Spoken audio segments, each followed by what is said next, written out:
Assalamualaikum warahmatullahi wabarakatuh. Yang terhormat Bapak, Ibu, dosen dan guru penguji uji kinerja PPG tahap 1 2024-2025.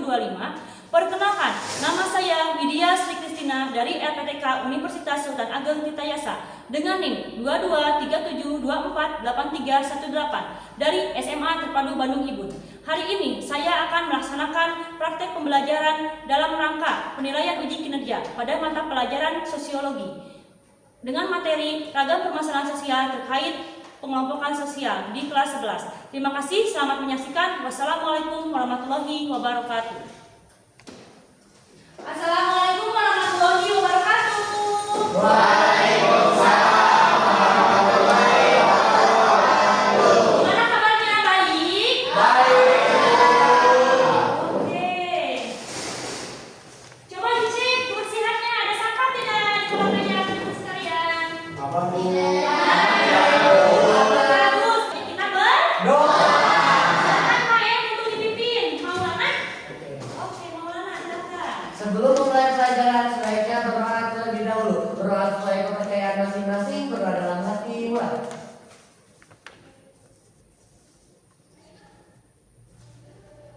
Berdoa tidak dibatasi. Mau cek. Akbar Gunawan hadir. Alina Putri, iya hadir. Kemudian Aurel, oh sakit. Semoga segera diberi kesembuhan. Dan juga semoga diberikan kemudahan ya dalam urusan kita. Gimana kalau kita nyanyinya biar semangat gegar Pancasila? Boleh? Jadi pakai musik di laptop aja ya? Ya Bu. So kalian boleh berdiri. Oh Alina, boleh dipimpin ke depan.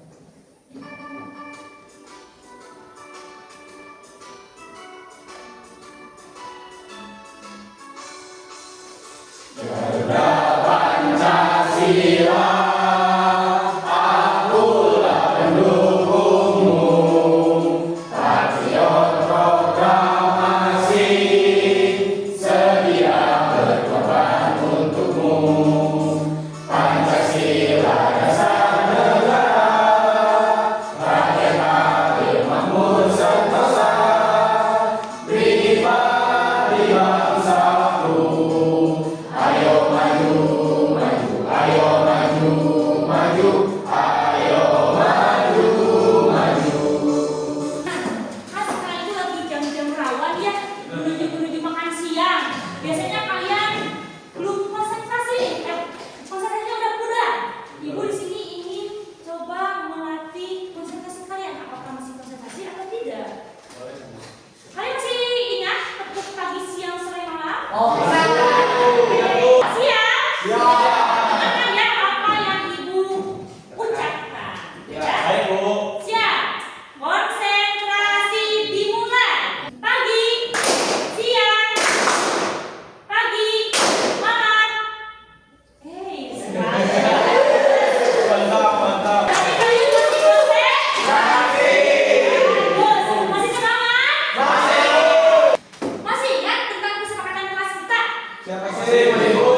Yang pertama, menghargai pendapat orang lain dengan tidak menyela dan selalu mengapresiasi.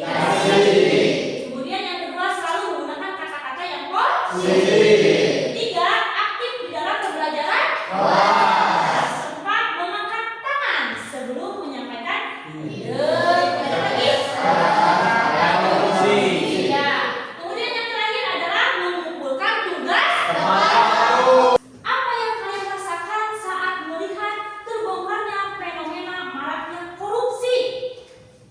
Gimana Maul? Oke, Ibu sangat marah sekali Marah sekali. Kenapa marah?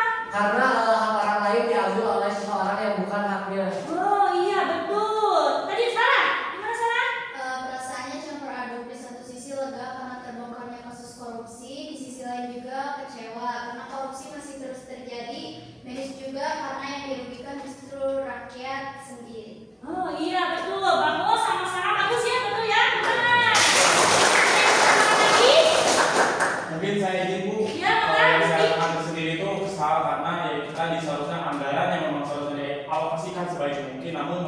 korupsi oleh seseorang yang tentu orang tersebut sudah diberi jabatan, gitu kan, sudah diberi kewenangan untuk menjalankan tugas, namun malah disalahgunakan seperti itu. Nah, iya betul ya. Tepuk tangan. Mengapa hal ini ya, hal ini korupsi ya, bisa terjadi di masyarakat kita? Kenapa korupsi bisa terjadi di masyarakat kita? Kenapa? Oh iya, Eka, enggak. Karena di lingkungan korupsi itu dianggap hal biasa. Oh iya, benar. Korupsi itu dianggap hal yang biasa. Ada lagi yang mau menambahkan? Mungkin saya boleh sekedar. Iya, boleh. Ya karena tidak ada transparansi dari pemerintah mungkin kepada masyarakat, sehingga masyarakat pun tentu tidak tahu gitu dengan anggaran-anggaran yang sudah dialokasikan, sehingga hal-hal korupsi itu sangat besar terjadi dan dilakukan oleh para koruptor tersebut, karena ya kita tidak adanya transparansi langsung kepada masyarakat. Oh iya, betul. Bagus ya. Kita akan Eka dan Ibu. Apa ada kaitannya dengan perbedaan di antara kita? Ada nggak sih kaitannya sama perbedaan di antara kita? Mama Oke, gini Bu, karena kita sebagai makhluk sosial yang tentunya sangat beragam dan berbeda-beda. Oh iya, betul ya. Ada tujuan pembelajaran yang akan menjadi dasar kita hari ini ya. Yang pertama, di sini kalian diharapkan mampu menganalisis berbagai jenis permasalahan sosial ya. Ada diskriminasi, kemudian ada konflik, kemiskinan, ada bullying, kenakalan remaja seperti itu. Kemudian di sini peserta didik mampu mengidentifikasi faktor-faktor penyebab munculnya permasalahan sosial tersebut. Kenapa bisa muncul masalah sosial tersebut? Kemudian di sini mampu memprediksi dampak yang mungkin terjadi jika permasalahan sosial tersebut tidak ditangani. Dampaknya bagaimana? Begitu. Kemudian di sini kalian harus mampu berpikir kritis, kreatif. Nanti di sini kan ada diskusi kelompok. Nah di situ adalah ranahnya kalian untuk berpikir kritis, kreatif dan inovatif. Gitu ya. Nanti kalian bisa mengekspresikan diri. Ada yang kelompok infografis, ada yang kelompok poster kan, ada yang kelompok bernyanyi yang sudah ibu sampaikan ya waktu pertemuan minggu lalu. Nah ini adalah kuesioner yang telah ibu bagikan kalian ya minggu lalu. Kayak gitu. Nah ini adalah hasilnya. Nah ini hasilnya yang sudah ibu sampaikan waktu bukan minggu lalu, dua hari belakangan ya. Dan kalau belajar sosiologi kalian duduknya harus sudah berkelompok. Ini kelompoknya, gitu ya. Begitu. Pertama, di sini ada kemiskinan. Kalian tahu kemiskinan? Tahu. Seperti apa coba kemiskinan? Tidak punya apa-apa, bahwa saya hanya punya diri sendiri. Tidak mencukupi kebutuhan Tidak mencukupi kebutuhan apa saja, Pak? pokok, Pokok, kemudian sekolah, sekolah, sangat pangan papan, contohnya kayak gitu ya. Itu bisa dikatakan dikategorikan masyarakat miskin. Tapi kan ketika misalkan ada masyarakat nih tidak mampu makan, tapi dia punya rumah gedung, bertingkat, punya motor, hanya makan saja yang tidak mampu. Bukan diet, memang tidak ada uang buat makan. Itu masih dikategorikan masyarakat miskin atau tidak? Tidak, karena dia masih punya rumah, masih punya aset gitu kan. Kayak gitu. Jadi kalau yang miskin memang benar-benar tidak punya apa-apa, selain diri sendiri yang tidak entah tahu mau kemana arahnya gitu ya. Nah selanjutnya di sini ada kriminalitas.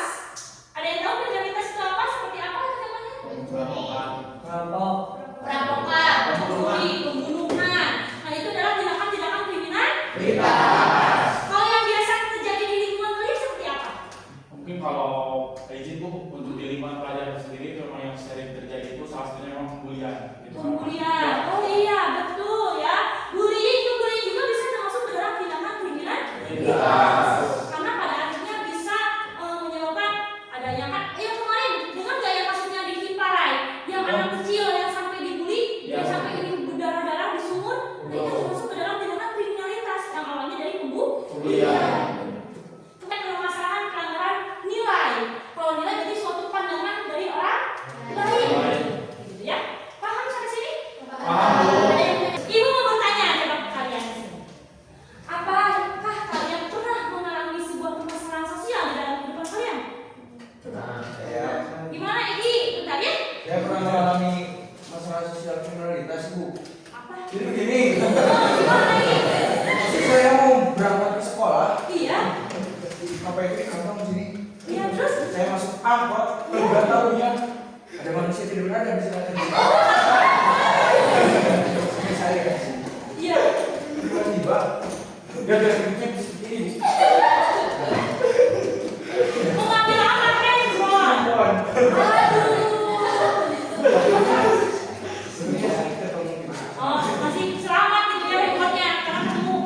Selamat kasihan. Iya, ada lagi? Mana gimana? Kalau saya pernah mengalami pemulihan ketika saya berjenjang pendidikan SD. Oh, mau pernah menjadi korban minyak pada mie. Kenapa mau? Mungkin karena waktu SD sendiri saya lebih suka bergaul kepada perempuan dan tidak bersama laki-laki yang lain, sehingga laki-laki yang lain menganggap saya berbeda dengan mereka. Oh gitu. Nah, padahal kan bukan berarti kalau laki-laki dekat dengan perempuan itu bukan berarti itu mau begitu, harus berarti seperti itu ya.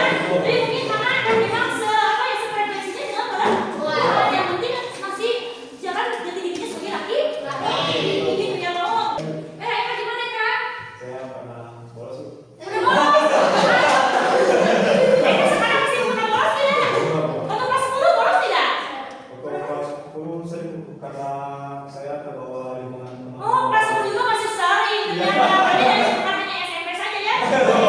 Nah, kalau sekarang kelas 11 harus berubah ya Kak, karena ibu yang memantau ya. Ya. Kalau kamu sering bolos, lihat saja Eka. Duduknya udah berkelompok, kita lanjut ke penugasan. Siap? Masih semangat? Ini ada yang APD yang harus kalian isi.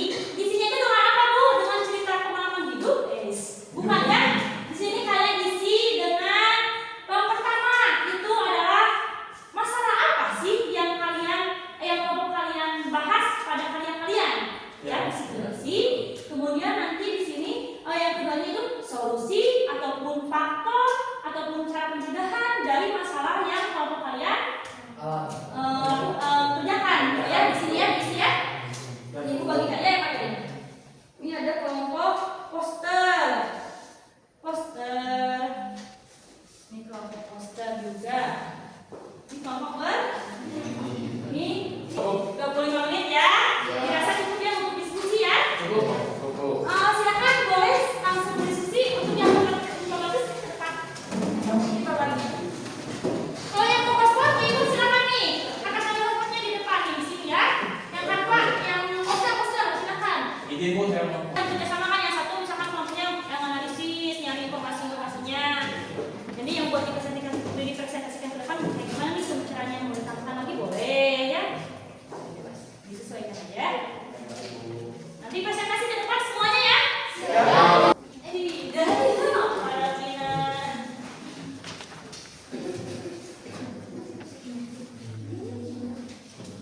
Ya.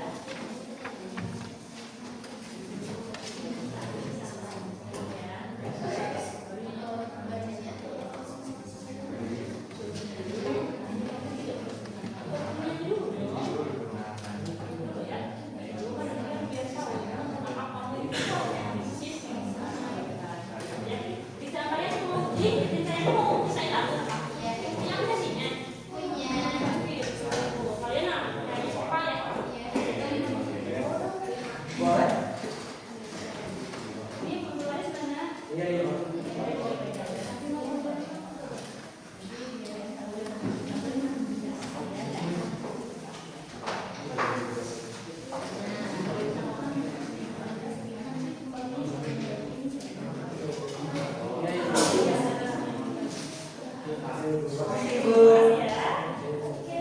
Ini gimana ini?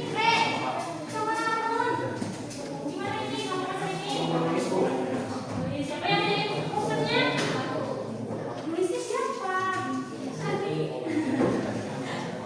Boleh ditambahkan ya kalau ada yang lagi. Ada sudah nggak? Aman fotonya?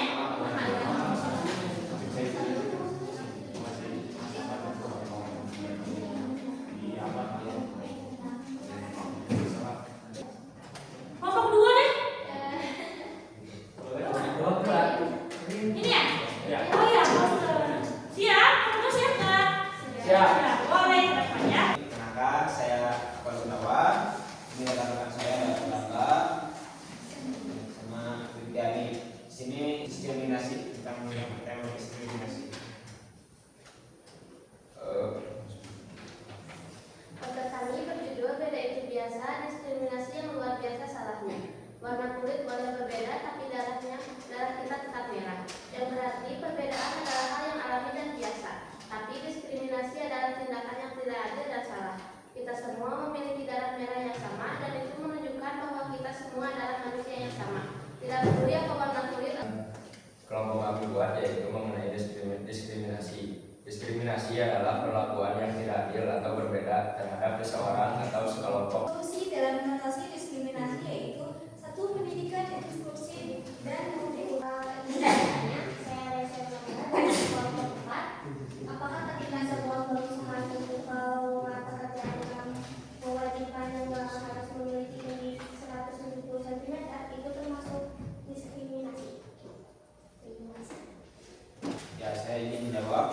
Ya, termasuk diskriminasi di mana ke dalam jenis diskriminasi secara tidak langsung, di mana terdapat beberapa pihak yang mendapatkan hal negatif karena tidak sesuai ketentuan. Contohnya seperti perempuan yang rata-rata memiliki tinggi seperti laki-laki, badan lebih rendah dari laki-laki, orang dengan disabilitas yang mungkin memiliki badan yang tidak sesuai dengan syarat.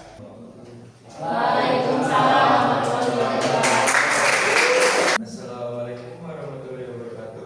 Waalaikumsalam warahmatullahi wabarakatuh. Perkenalkan, nama saya Edi sebagai moderator. Maraknya korupsi. di balik jas dan dasi mewah, kau curi mimpi tanpa bersalah. Rakyat susah, kau berpesta, tertawa di tas terima.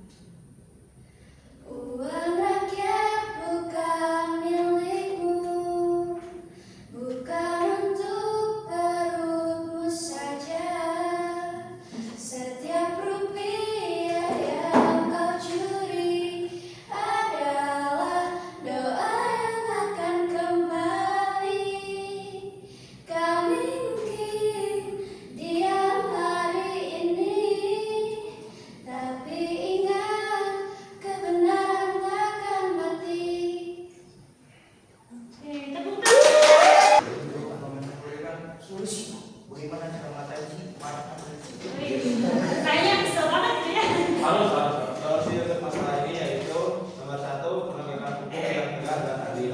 2, transparansi dalam pengelolaan anggaran dan pelayanan publik. 3, pendidikan anti korupsi sejak dini.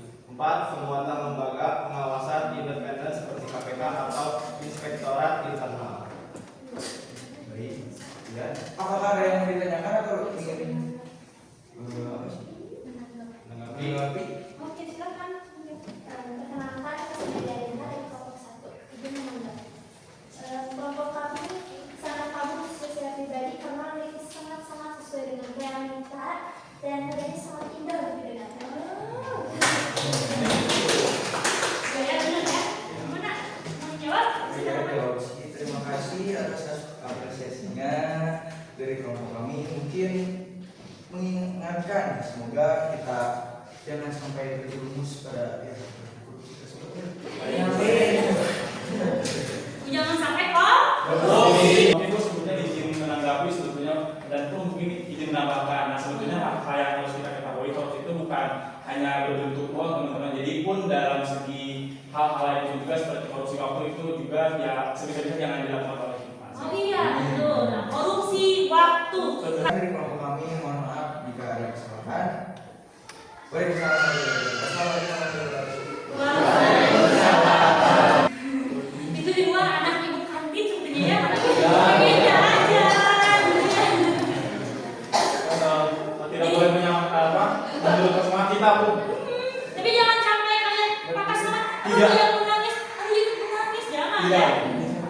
Perkenalkan, kami dari kelompok 1 di sini akan menjelaskan informasi yang kami buat dengan tema tentang perundungan. Perundungan adalah tindakan menyakiti, mengancam, mengintimidasi, baik secara fisik, verbal maupun online.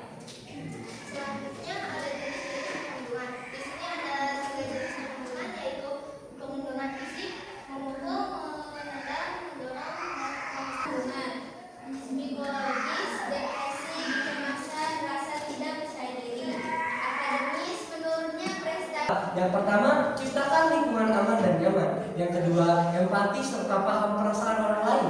Dan Akan melaporkan ke orang dewasa yang dipercaya. Solusi yang bisa kita lakukan. Yang pertama, program anti-bullying di sekolah. Yang kedua, pendidikan emosional dan sosial. Yang ketiga, mekanisme pelaporan yang aman dan rahasia. Dan yang keempat, sanksi tegas bagi pelaku bullying. Perkenalkan, saya Alvin Nisa, perwakilan dari kelompok kerja yang bertanya. Menurut kelompok kalian, bagaimana cara untuk mengatasi siswa introvert agar tidak menjadi bahan perundungan? Tiga. Cara mengatasi siswa introvert agar tidak menjadi bahan perundungan menurut kelompok kami, yaitu sebagai teman kami harus dapat mengajak teman kami untuk berbaur dan membangun komunikasi yang baik. Assalamualaikum warahmatullahi wabarakatuh. Waalaikumsalam. Assalamualaikum warahmatullahi wabarakatuh. Waalaikumsalam warahmatullahi wabarakatuh. Kami dari kelompok 4 akan mempresentasikan poster tentang edukasi kenakalan remaja. Pergaulan yang tepat di usia remaja mengarah pada sejenang remaja. Masalah dalam poster yang kami buat yaitu mengenai kenakalan remaja merupakan suatu perbuatan yang melanggar norma aturan dan hukuman dalam masyarakat yang dilakukan pada usia remaja atau Mungkin kami dari kelompok 4 pun ingin menjelaskan salah satunya memang solusi untuk agar hal-hal kenakalan remaja ini mungkin tidak terjadi. Nah, salah satunya ada pendidikan karakter sejak dini. Nah, untuk pendidikan karakter sejak dini tersebut itu memang penting kita miliki dari memang sejak kita kecil, teman-teman. Nah, memang sikap tersebut harus kita miliki dan harus kita tanamkan dalam kita dapatkan bahwasanya materi yang penting agar kenapa? Agar hal-hal yang tercela untuk di remaja sendiri tidak terjadi. Seperti itu mungkin. Untuk itu saya bertanya, sebelumnya sebelum perkenalkan diri, perkenalkan nama saya Maulana Nurdin dari kelompok 1. Mungkin pertanyaannya, menurut kelompok kalian, apakah bolos sekolah termasuk kenakalan remaja?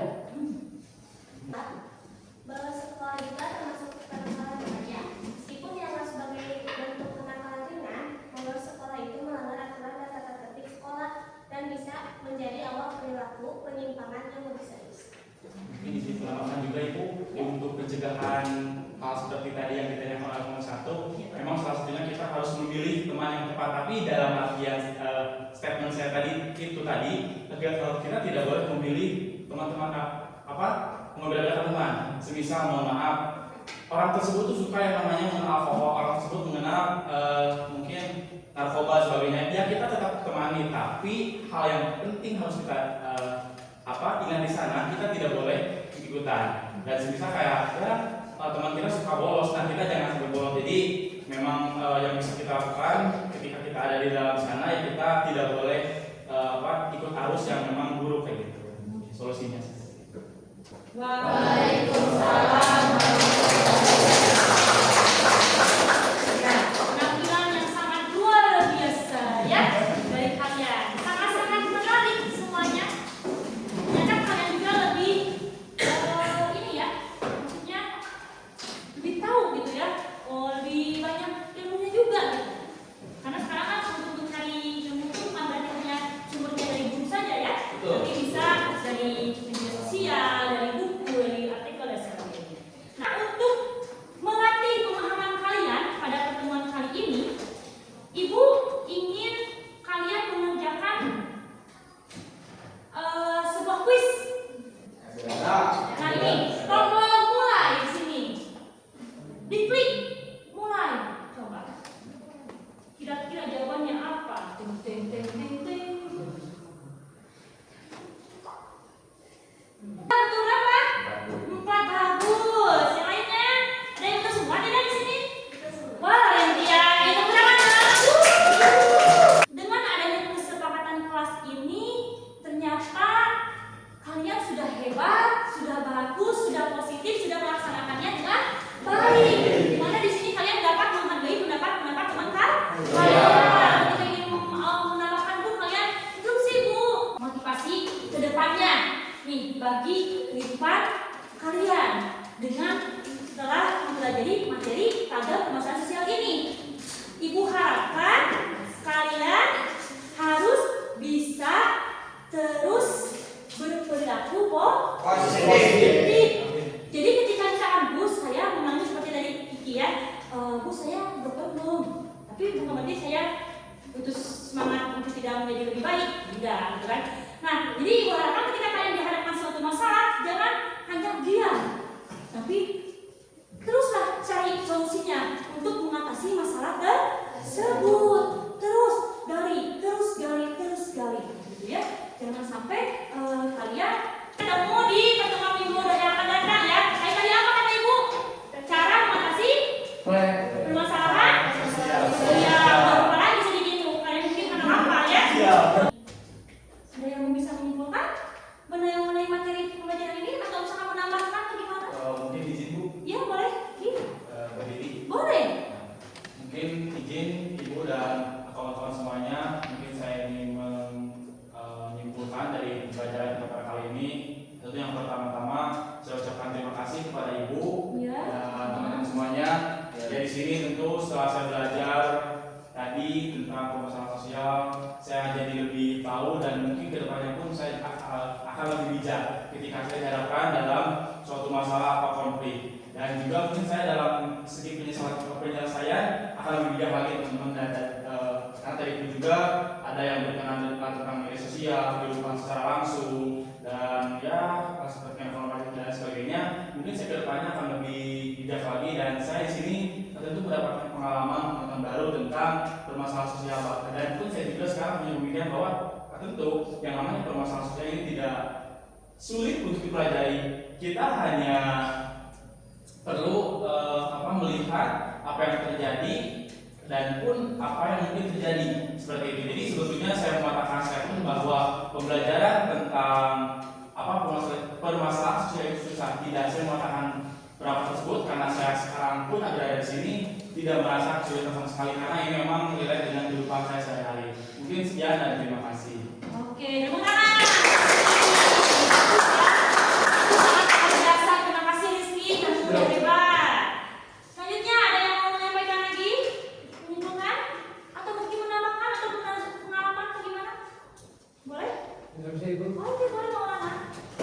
Oke, sebelumnya berdiri, mungkin saya sekarang menjadi lebih bersyukur karena saya dahulunya mengalami perundungan atau permasalahan sosial dan yang saya pahami dari tadi yaitu saya lebih tahu bahwa kita sebagai sesama manusia juga perlu memahami orang lain, jangan memikirkan diri sendiri karena kita sebagai manusia butuh pada orang lain juga. Ya, betul sekali, tepuk tangan. Apa ini? Oh, Sarah boleh. Nanti Elvina ya, ada Sarah ya. Menyimpulkan pembelajaran pada hari ini, saya jadi lebih tahu apa permasalahan seperti kemiskinan, korupsi, perundungan, diskriminasi, dan kenakalan remaja di Indonesia berasal dari lemahnya pendidikan karakter dan rendahnya kesadaran moral, ketidakadilan sosial, serta kurangnya penegakan hukum yang tegas. Iya, tepuk tangan.